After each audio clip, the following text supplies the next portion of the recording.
Écoutez s'il vous plaît ce que les supporters de Valence étaient en train de chanter contre Vini.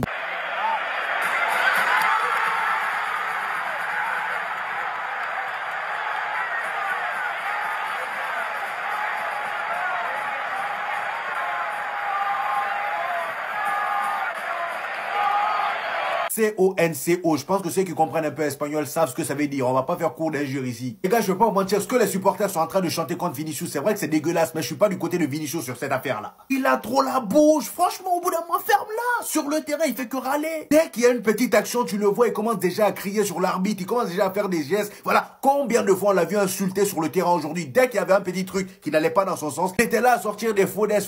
Imaginez un peu si on était en Ligue des Champions, demi-finale de Ligue des Champions au final, et il nous fait ce genre de truc-là. 10 contre 11. Heureusement que Luka Modric est rentré, il a tout changé l'ancien, et après Jude Bellingham étant motivé du début à la fin, le gars il est allé conclure le reste. Franchement, ce genre d'erreur des débutants là, faut éviter. Là, il est tombé dans le piège comme un débutant, comme un gamin. Le gardien l'a provoqué en premier, et lui, bête qu'il est, il a allé pousser le gardien, même pas pousser, il a juste effleuré, le gars il est tombé. Bien sûr qu'il va tomber. On a tout entendu, écoutez juste.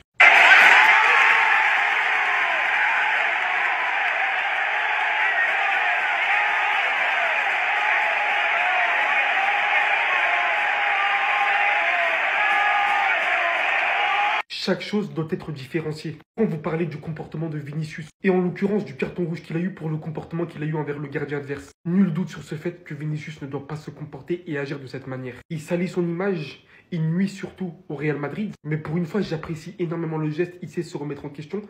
Pardon et merci beaucoup équipe. Par contre maintenant vous, est-ce que autant que vous ne pouvez pas tolérer le comportement de Vinicius, vous n'allez pas tolérer ce que Vinicius a encore subi une énième fois aujourd'hui à Valence à Mastella. Quand tous les supporters à la fin de la vidéo que je vous ai montré scandaient ce mot-là. Et vous savez ce que ça veut dire.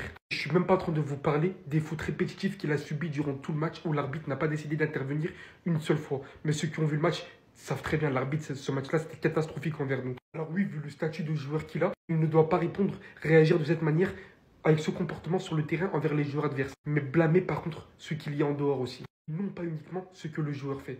Parce que vous aimez trop faire ça.